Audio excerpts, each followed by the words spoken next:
He tried to rape me. He's dead. Step out slowly.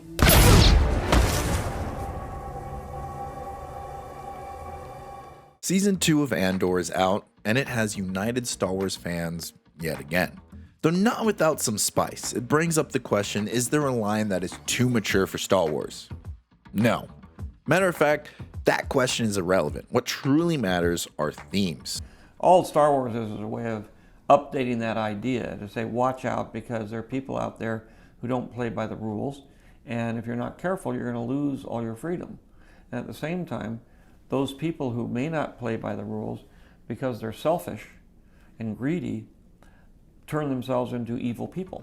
Be it kids or adults, the forces of good and evil can take different forms to fit the myth. And that's how you keep any form of Star Wars genuine.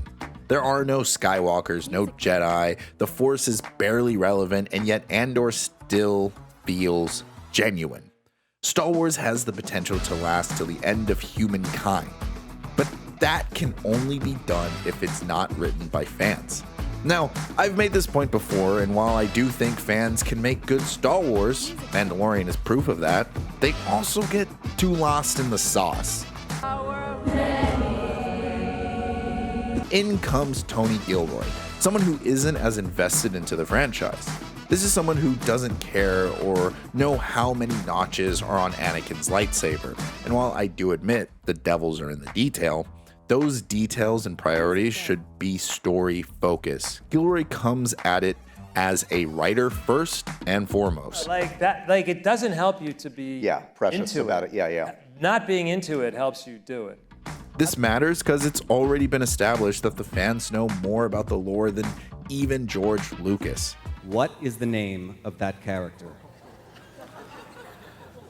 It is Conan Antonio Motti. Lore may be the setting, however, there's no narrative without the story. Gilroy personally likes to use a lot of dialogue, and while this made the transition from the first act to second act feel slow and at times boring, the ball really starts rolling at Gorman. And it never stops. Now, spoilers, so skip to this spot if you want the score, and you've been warned. The build up to episode 8 is such an unexpected payoff that it changed my entire perspective of the show. Seeing Cyril come to the realization of what the Empire actually is, and that he put his life and ideals into something so evil, only to ask himself one question. Who are you? This really showed how the characters make this show. Dialogue and speeches are half the trick. It's when every character is true to their word and we see the utter consequences of their actions. Luthen's amazing monologue. I burn my life to make a sunrise that I know I'll never see. Only for it to come true.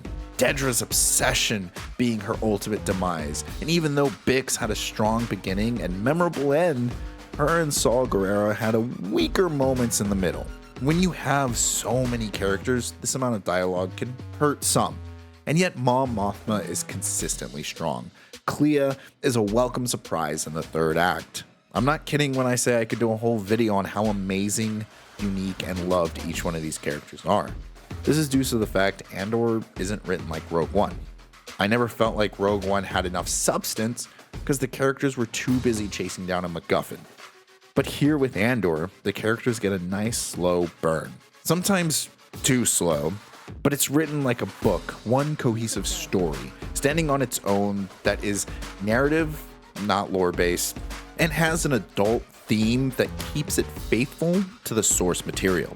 What makes Andor great? What makes Andor Star Wars is how it speaks of freedom being stripped away by evil, selfish people, which is why I'd give Andor Season 2 a 9 out of 10. Until next time, play nice. The loss of an objective reality is perhaps the most dangerous. The death of truth is the ultimate victory of evil.